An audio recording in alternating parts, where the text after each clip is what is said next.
It was June 1859.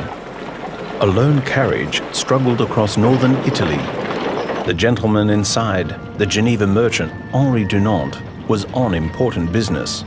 He was determined to be given an audience by Napoleon III, the powerful Emperor of France.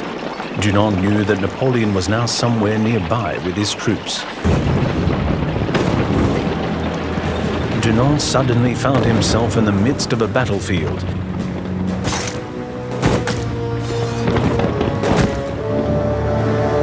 Dunant was horrified.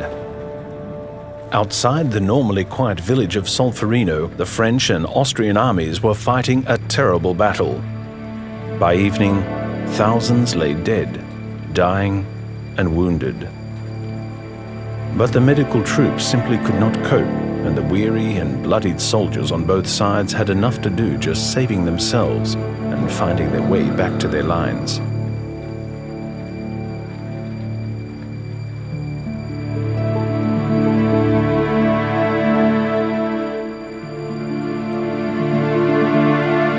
Dunant forgot all else. Help was crucially needed. Resolutely, he set up a makeshift hospital in a church in the village, where the dying and wounded could receive attention and care in peace and quiet. He was joined by the villagers, the women, the elderly, who tried to help as best they could. They treated the French and Austrians alike, even taking care to record and send their last goodbyes to loved ones. Day and night they worked tirelessly, nursing the victims. Dunant finally returned to Switzerland, but he could not forget. His book, A Memory of Solferino, was published in 1862. Dunant proposed the establishment in every country of a neutral, independent body of helpers who could provide protection and care for the wounded in case of war, regardless of side. The idea was revolutionary and it found willing ears. Shortly afterwards, Dunant and 4 other men formed the International Committee of the Red Cross, the ICRC. In 1864, an international diplomatic conference in Geneva was called. The result was the adoption of the First Geneva Convention for neutral humanitarian aid and protection for wounded soldiers. Many years later, following the First and Second World Wars, other visionaries added more Geneva Conventions. These helped protect wounded, sick, or shipwrecked sailors, prisoners of war, and civilians affected by war.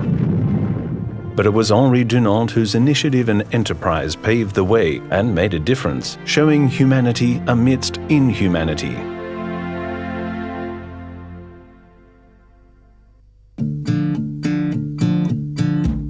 There are now nearly 200 states signatory to the Geneva Conventions, a core part of international humanitarian law, or IHL. It is still the ICRC that guards the conventions, gains backing for IHL, and strives to protect the lives and dignity of victims of armed conflict without discrimination. Not only wounded and sick soldiers, but also prisoners of war and other detainees who are visited repeatedly and for whom the ICRC engages in ongoing dialogue.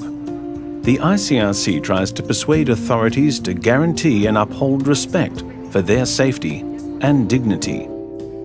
Not only civilians directly affected by armed conflict, but also men, women, and children deprived of basic necessities as a result of war. Necessities such as water, food, healthcare, shelter, and clothing. The ICRC, with the help of national societies, also arranges contact between separated family members wherever able and tries to reunite them. Wherever possible, the ICRC is also on the spot to plead the cause of those affected by conflict to authorities, political leaders, and the military in order to help protect innocent lives, rights, and dignity.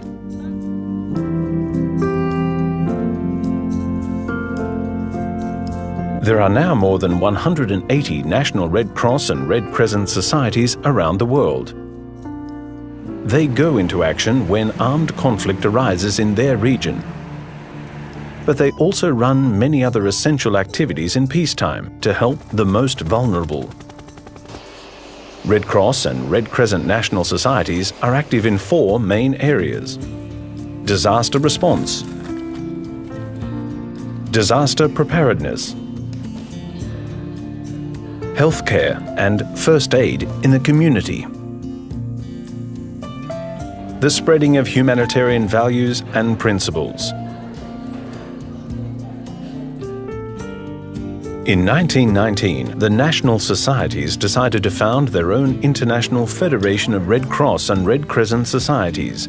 The federation coordinates the work of the societies internationally, but also helps them launch international appeals for assistance, not only in the case of natural disasters, drought, typhoons, earthquakes, volcanic eruptions, floods, but also in the case of other emergencies such as population movements or socio-economic crises. It also has a mandate to strengthen national societies in order to help them become more effective in assisting those in need. Millions of Red Cross and Red Crescent staff and volunteers are helping to relieve fear, hunger, and need at this very minute, putting into practice Henri Dunant's essential idea.